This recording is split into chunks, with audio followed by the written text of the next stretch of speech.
Well, good morning, everyone. Welcome back to the webinar. I hope you're all well. Lots going on as ever. We're going to talk about Chinese theft of US technology and their dominance in the world as we speak. But I want to cover markets first because a lot of interesting things going on. And let's get straight into it. We have a new platform. You can ask questions in the questions tab and vote for the questions, so I can handle the most popular questions at the end. Hopefully I've got time.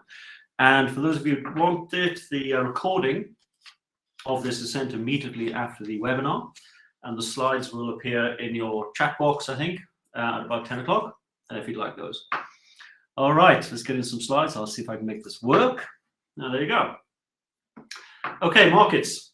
We've been talking about markets being expensive and at risk, and they are indeed now coming back. It's been a terrible start for 2022, as bad as going back to the 1973-1974 crash. That's the time when markets fell by 90%. I don't expect that to happen, but even so, right now markets are off, give or take 20%. The NASDAQ, which is the tech area, is off close to 30%. That's an area where we saw a lot of risk, and that's now coming through. So a very difficult start for markets. And what we're seeing is inflation. Again, as we've been talking about for about a year now, inflation is shooting higher both in the States and really everywhere. The latest print out of the States on Wednesday this week, which is yesterday, 8.3% per annum inflation. The market had hoped for slightly less than that. Therefore, the market sold off again. Kind of core levels, which is what the Fed looks at, is well over 6 now, I think 6.3%. And even services inflation is over 5%. So goods inflation is affected by supply side disruptions. Services inflation is not, and that's above 5%. So inflation getting embedded in the system, which is not where we want to be. And it's becoming embedded also in wages, which I'll come to in a second. But in the meantime, you can see that interest rates they're just too low. This shows you inflation expectations. You can see that's going up towards 8% in the black line. The red line is the Fed funds rate, which has just been hiked by 0.5%. So we're at 0.5% interest rates, compared to inflation at between 6 and 8, depending which measure you look at. So rates have got to go a lot higher in the States and elsewhere. We're starting to see that happen now. And as I mentioned, wage expectations, I should say, are rising. And if inflation expectations get embedded in wage demands, then the whole thing gets into a rather nasty spiral. And exacerbated, of course, by supply side disruptions. We'll get back onto Russia in a second. But outside of that, China's clamping down on its COVID latest scare with its zero COVID policy, and that's creating havoc again in Chinese ports. You can see this, ships waiting to load or discharge at Shanghai. The current years are the red line, and the other lines are kind of previous years and averages. So the red line is, that's a lot of ships waiting to load or discharge. And that's a problem in terms of supplying goods and exacerbating the inflation problems. So bonds are selling off. Inflation goes up, interest rates go up, bond yields go up, so bonds sell off. So the long bond in the States has gone from a low of about 0.6% to a current 3.0%. That's a massive move.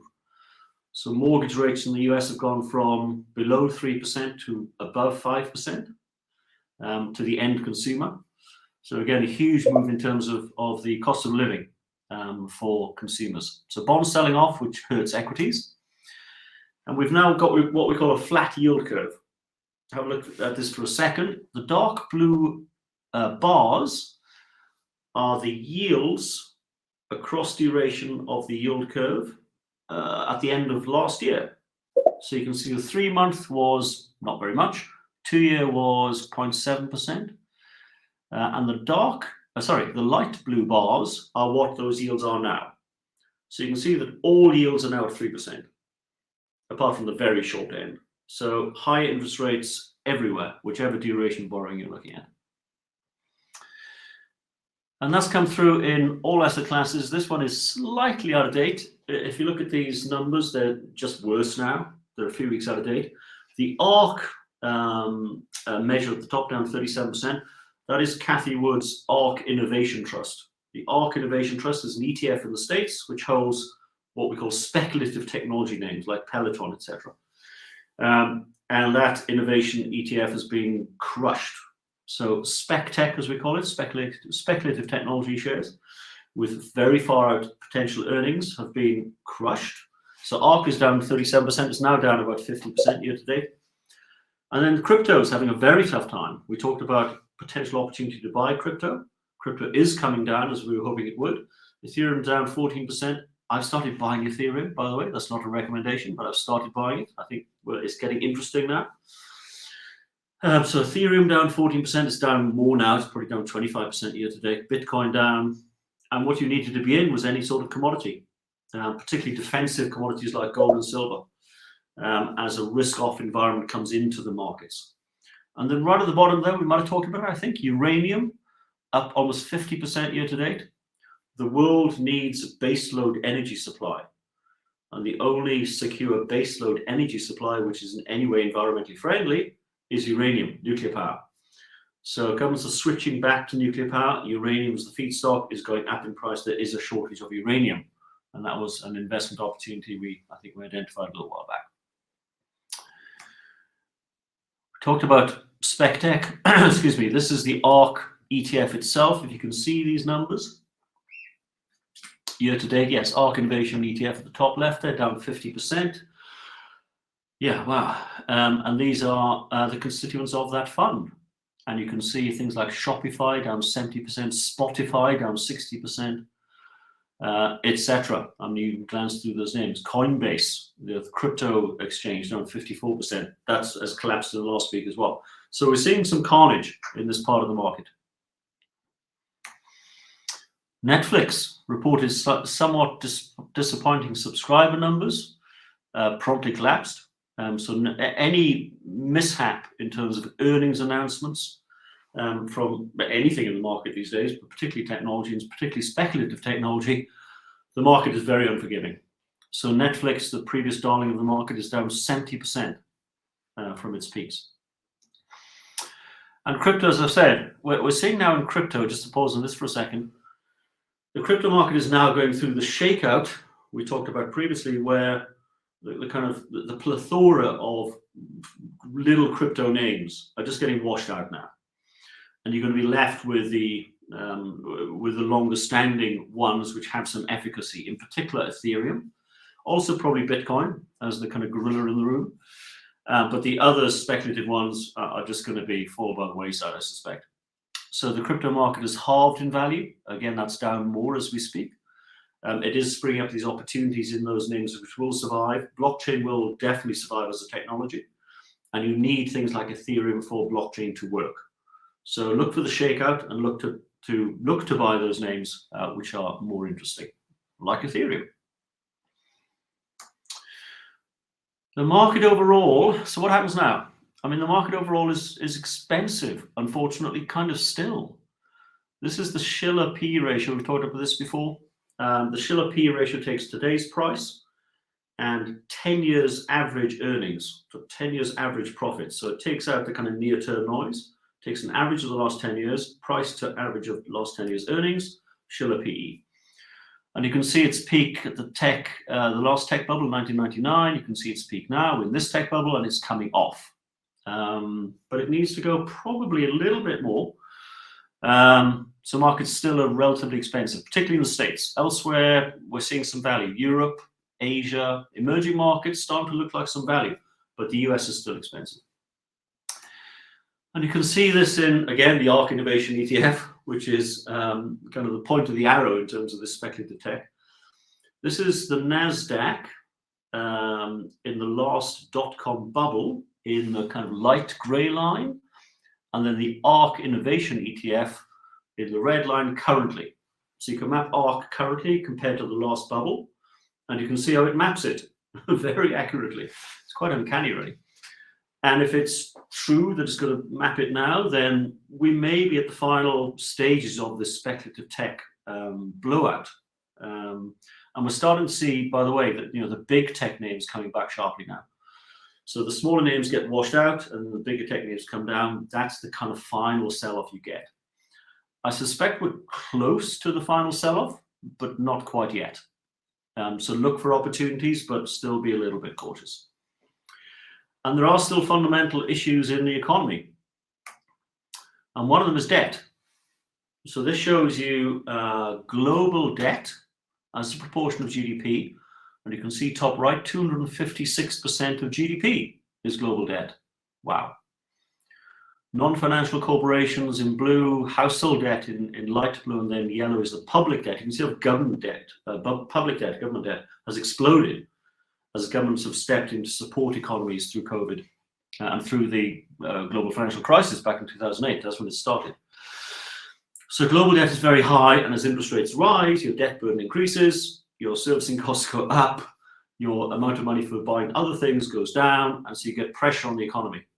And we could be heading for a marked slowdown in the economy, a potential recession as interest rates increase. That's the next risk coming into markets.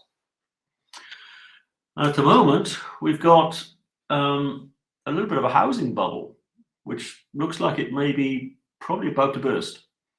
This shows you mortgage costs, annual mortgage payments in the States. And you can see the last housing bubble, 2007, which is a bubble in this chart. And you can see now. So mortgage payments are higher now than they were then. And you can see this in house prices. So this chart, if you can see it, I hope you can, enlarge your screen if you can't.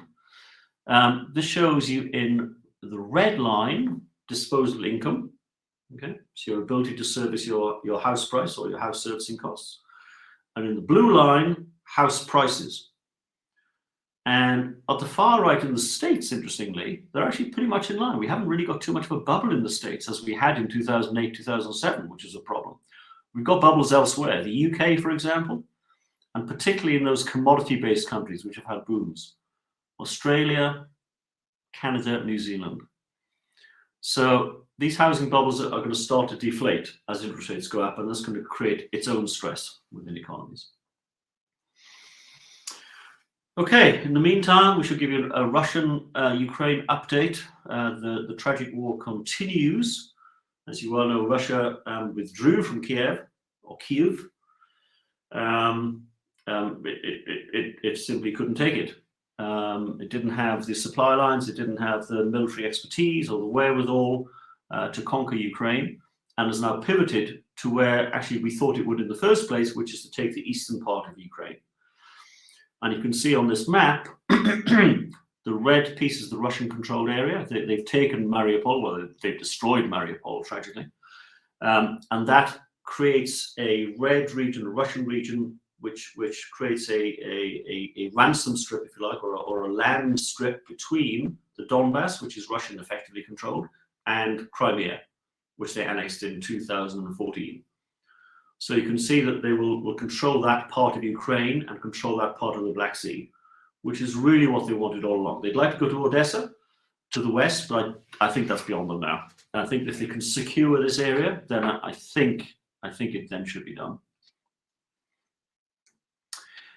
And the market's kind of suggesting that things may be heading towards more normality for Russia.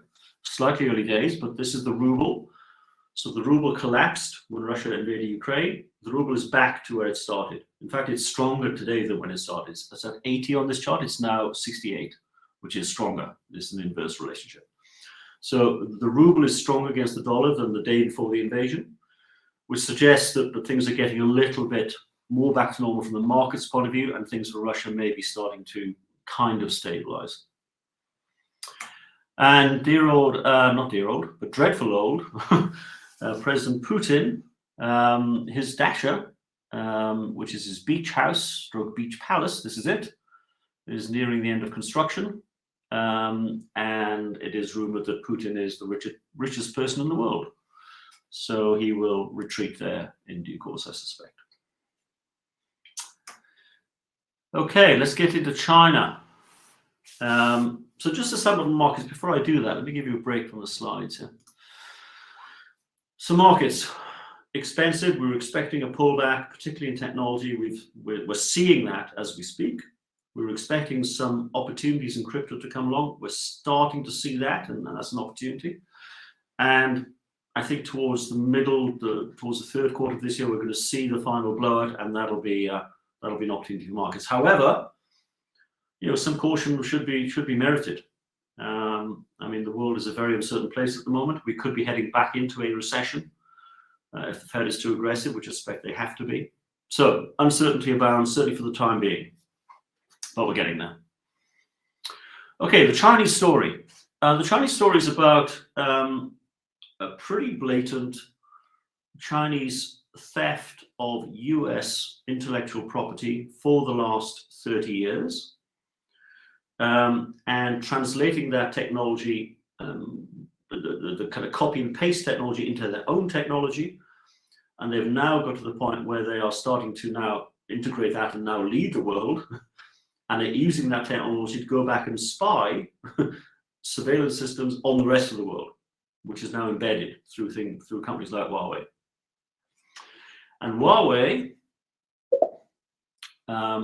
basically kind of stripped Nortel dry. Let me tell you this story. So this is the kind of slide. This is the founder of Huawei, Ren Zhengfei. And in 1994, and I'll just tell you the story for the few minutes, because it's kind of representative of what happened. It's fascinating to read about it. So Nortel is Northern Telecom, which is a Canadian company. And in 1994, Nortel celebrated its 100th anniversary as a company in Canada. And it was going boom time. It supplies telecom switches and networking equipment. And it expanded globally like crazy through the tech boom of the mid and late 90s. And by 1999, Nortel was valued at $250 billion US. I mean, a very, very large company, even in today's terms, with $9 billion of revenue and 57,000 employees. That was in 1994. Also in 1994, Huawei was a company in China, very small, and looked to copy Western technology and kind of rebuild it internally and sell it internally in China. And Huawei was almost bust. It was almost bankrupt at that point.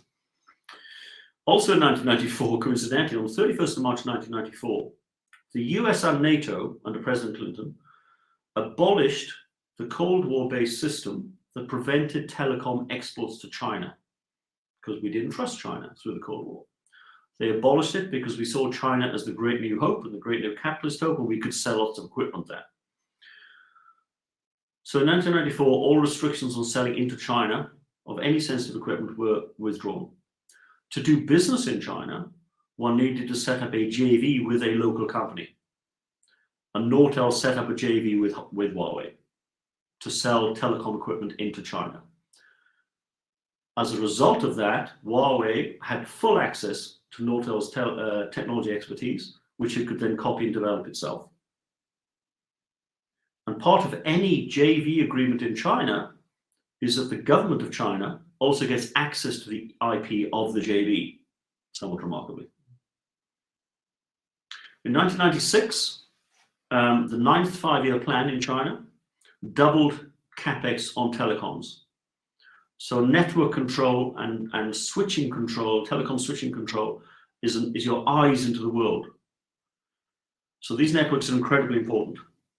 And between 1998 and 2019, the government in China provided $16 billion of state loans to Huawei to develop that business with Nortel's help. In the meantime, Huawei set up research hubs right next to Nortel's headquarters in the States. They set up an R&D team which is dedicated to copyism. There's actually a phrase, copyism. They were designed to copy what Nortel had.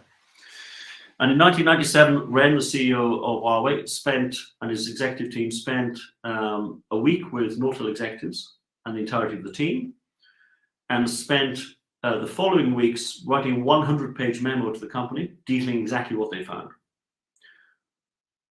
Between 1997 and 2012, Huawei spent $1.6 billion on consulting services from IBM to help them westernize their company and be persuasive in selling equipment back into the West. which allowed them to win a contract with British Telecom in the UK in 2005 to supply Huawei equipment across the UK. 2004, Nortel was hacked by Huawei, up to and including the chief executive of Nortel, with full access to all their email traffic. Nortel discovered it, changed all their passwords, great, and 6 months later were hacked again. So this complete theft of Nortel's business by Huawei resulted ultimately in Huawei becoming what it is today, which is a multi-billion-dollar company, and Nortel in 2009 going bankrupt. Once Nortel went bankrupt, its market share, which is 75% of US internet traffic, guess who took it on? Huawei. Huawei's research hub next to Nortel, the chief technology officer of Nortel simply walked across the street and went to work for Huawei, along with his team. When the Canadian government went into Nortel's headquarters a few years later, the place was riddled with listening devices, bugs. They couldn't clean it enough. They had to knock it down. That's the extent of the theft which has gone on. So it's really quite an extraordinary story. And I'm going to share another story before I get back to the slide about present day tensions between China and the US and Chinese continuing spying into the US in terms of surveillance technology. China's stolen the personnel files of, and I'm quoting from a book I read, so this is public knowledge, stolen the personnel files of 23 million US government employees.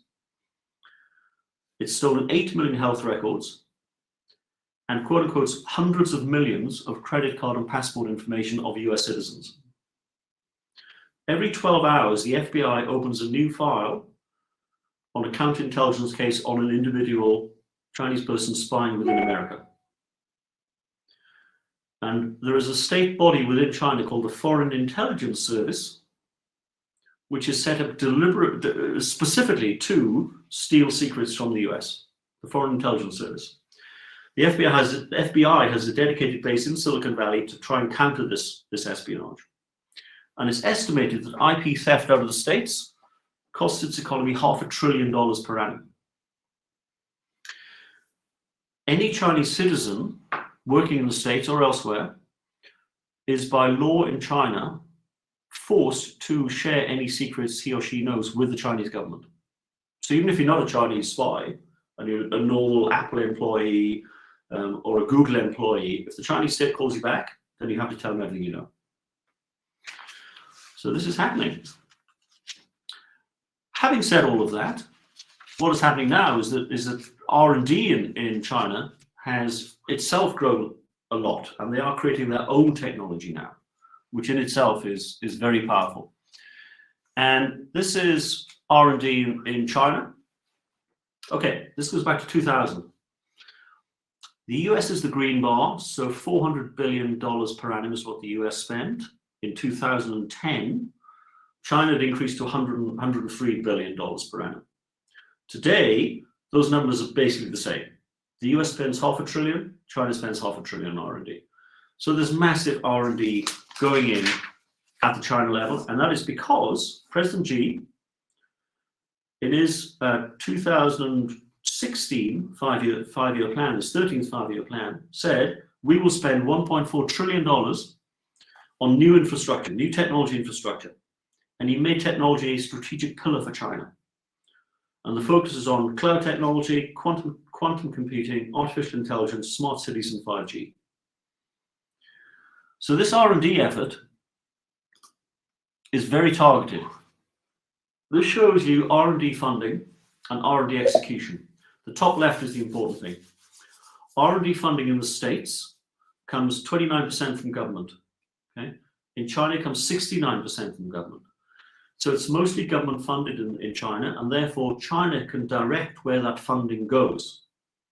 So when in R&D execution, on the bottom, on the middle right, industry 71%, industry 67%, US, China, industry spends the money, but government directs it in China. Government doesn't direct it in the States. So US is spending money on social media platforms and such like, and TikTok, and things like gaming, and China's spending it on quantum technology and space technology. And it's meant that China, number of applications, I shouldn't mention TikTok, that's an Asian platform. Anyway, the point remains, but patent applications from China are now larger than the States for the first time ever. That overtook the States in 2020. So a massive R&D investment from China in its own forward-looking technologies. And it's doing it in a very deliberate manner. It wants to control, first of all, its own internet. Okay, so the internet in China. This is a chart, by the way, which shows the internet's black holes. These are areas of the internet which are de facto government controlled and not free in terms of news flow. So the news flow is controlled. So at the top of this chart, it says Belarus, Burma, China, Cuba, Iran, Libya, etc., North Korea. So in China, in 1994, the decision was taken by the state to take complete control of the internet. In late 1994, China joined the World Wide Web. In early 1994, the government said this: there will be 11 commandments of it, 11 commandments of the internet, and any information will be banned that endangers national security, subverts the government, or undermines social security. The internet in China is controlled by 3 state-owned enterprises: China Telecom, China Unicom, and China Mobile. And access to the Chinese internet is very restricted through what they call the Great Firewall. There are very few points of entry into the Chinese internet, so those 3 entities can control the entirety of what happens. It's estimated the government in China fakes 450 million social media posts per annum, mostly to support government positions. There are 2 million internet censors in China, 2 million people. That's about the size of the army. So 2 million people dedicated to censoring the internet, plus an additional 20 million volunteers. So they want to control their own internet, which they do. They also want to control kind of the world's internet. And they do that through subsea cables. The first control of global information was done by the UK. Okay? In the 1850s, the UK set up a telegram, a submarine cable system, and it controlled all communications globally. So by the time the First World War came around, the UK cut off Germany completely. Germany went silent. It could control the entirety of information flow. China's trying to do the same through subsea cables for the internet. The internet gets traveled around the world through physical subsea cables, which are about that big. So it doesn't go through the air. By the way, on land it goes through Wi-Fi eventually, but they're physical subsea cables. These are they. And this is what the internet actually looks like. So China is, through Huawei Marine, looking to control subsea cable traffic. And President Xi's aim is to control 60% of fiber optic cable traffic by 2030. These subsea cables take all internet traffic, all military traffic, and $10 trillion of financial transactions a day. Have control of that, and you control the world. The next control sphere is space. And China is leading the US in terms of its space endeavor. And this is Chinese mission control. And China is landing probes again on the moon. This is a kind of a timeline of it. The blue ones are the Apollo missions. The last one was 1972, Apollo 17. And we haven't been back since, the West. China landed in 2013 with Chang'e 3, and Chang'e 4 landed on the dark side of the moon. First time it's ever been done, because the moon orbits the Earth in exactly the same plane the whole time, it turns out. We always see the same side of the moon. So there is a permanent dark side of the moon. We had no idea what was there. China landed on it in 2019 and is digging around for minerals and control of the moon's surface. And you can see their probe here. And they are building an international space station We banned China from ours. They're building their own. They're also looking to build a space hotel shortly in space. So they're way ahead of us in space. And this is coming through in the next control factor, which is military. We talked about this before. In October 2021, less than a year ago, the Financial Times reported the first launch of a hypersonic glide vehicle by China. The Pentagon initially denied it. China has always denied it, but the Pentagon then admitted that it happened, and China claimed it was just a peaceful space shuttle type thing. The hypersonic glide vehicle is attached to a rocket, gets taken off, and the hypersonic glide vehicle, which looks a bit like this, we think, there are no pictures of it. The glide vehicle circumnavigated the entirety of the world, came back to the South China Sea and fired a hypersonic glide missile into the South China Sea at Mach 5 times the speed of sound. First time it's ever been done. And the Pentagon are completely flummoxed as to how they could do this. They have no idea how the technology can work to fire a missile at that pace. So the advantage of a hypersonic glide vehicle is here. Thank you to The Economist for this. A ballistic missile, which is the blue thing at the top, goes up and comes down. It's kind of easy to shoot down.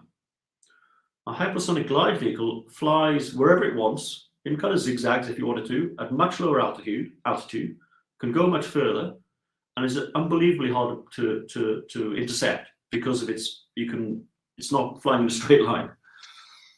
And it can also fly very large distances. So this hypersonic glide vehicle flew around the South Pole as opposed to the North Pole, and all our missile defense systems are on the North Pole. So China now can hit literally anywhere in the world with a nuclear missile at any time. The other thing it's doing in space. 2 years ago, it sent a missile up which destroyed a satellite in the States, in space. The first time it's ever been done. And that was kind of scary. And then this year, January 2022, it's designed a satellite which went up and grabbed another satellite and moved it into a different orbit. That's important because our missile defense system is dependent on our satellite technology and coverage. If that gets disabled, we have no missile defense. This is the reality of what's happening right now. This is January. Okay, two more areas where China want control. One is communications, quantum computing, the next level of computer technology. In 2017, China underwent the first ever quantum encrypted video conference. Quantum computing works in this way: two photons. They are an entangled pair of photons. I may get out of my depth pretty quick here, but that means the photons, which are the kind of the building block of communications in life, you can have two identical photons living separately and in the same state. So in theory, I could live in two different places at once. It's kind of a Star Trek moment. This is the weirdness of quantum mechanics. That means that computing power becomes exponentially faster, and also because of that, the encryption is much more secure than what we currently have. So what China did was, through one of its satellites, took these entangled pairs and put them kind of a long way away from each other. Across China, you can see the two stations here. I'm rushing a little bit because of time.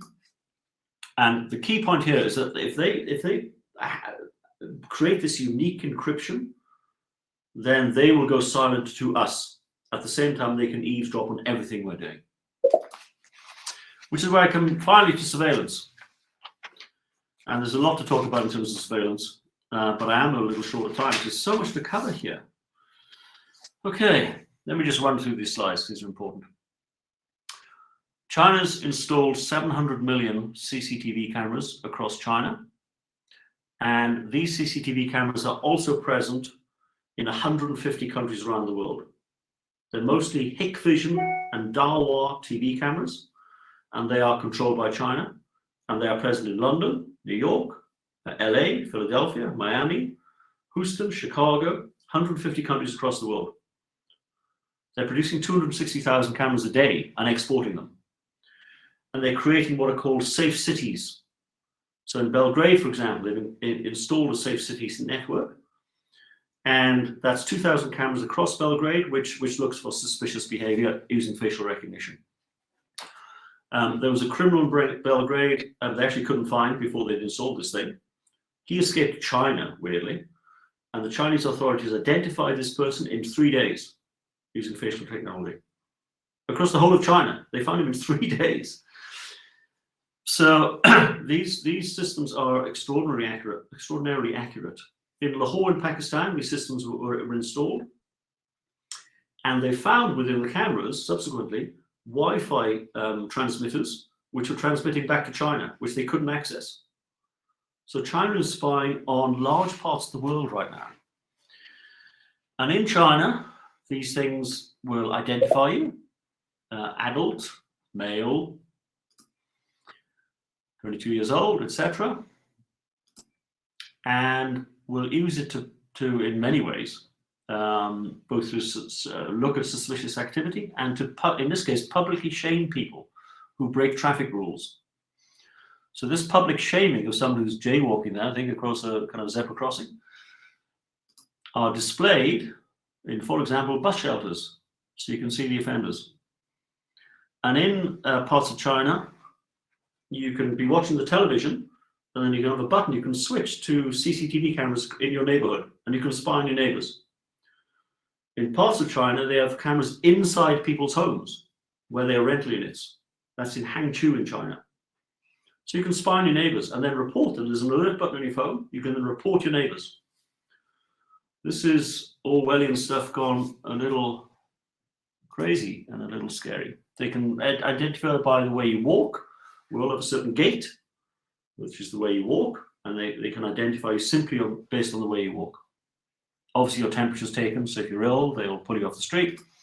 Yeah, I could go on. And there's no place to hide from these things.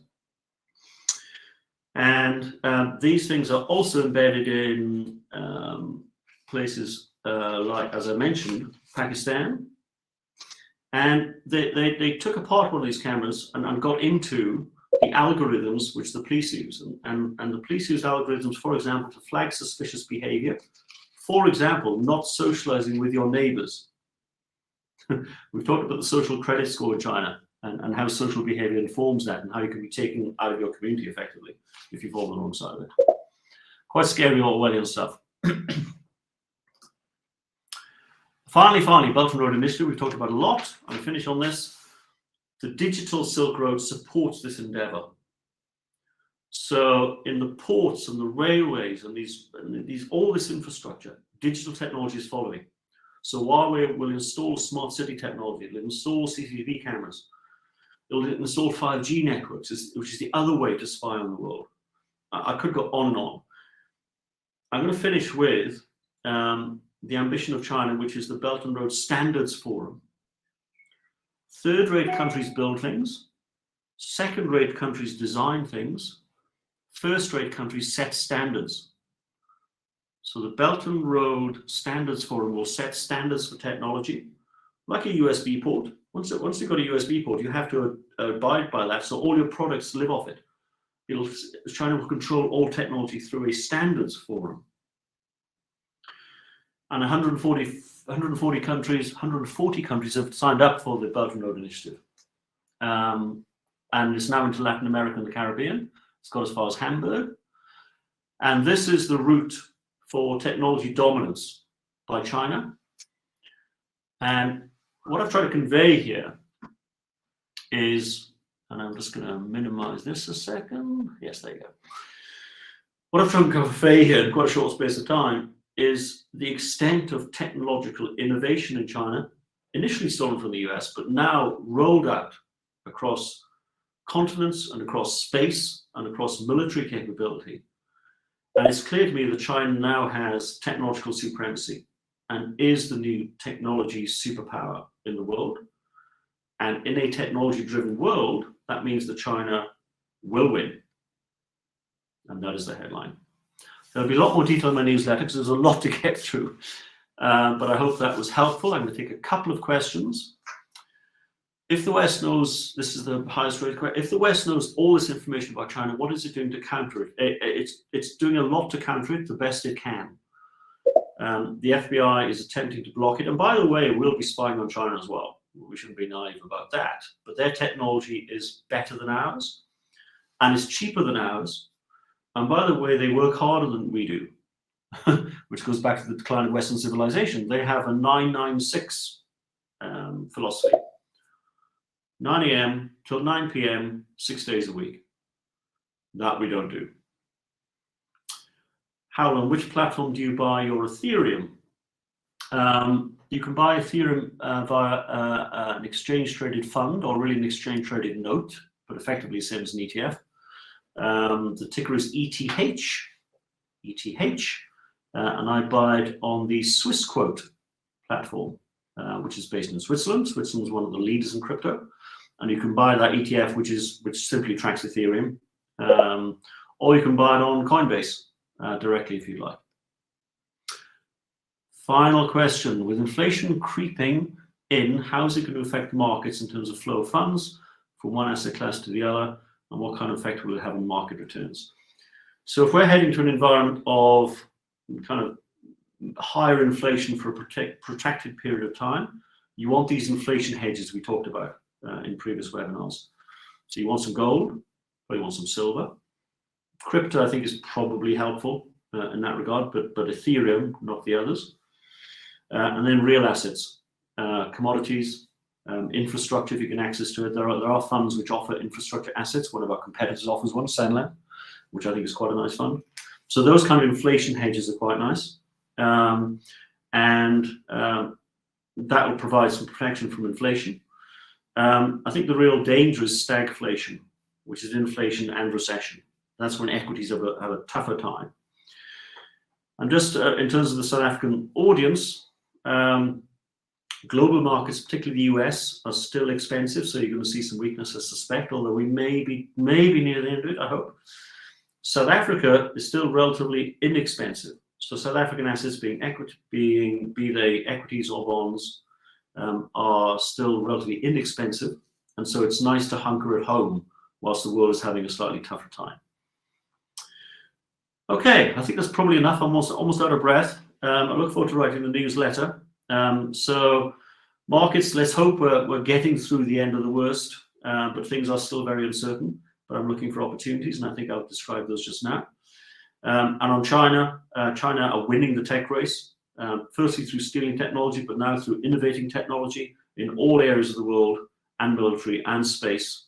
As I've said before, the East is unstoppable now, and China are going to win that race.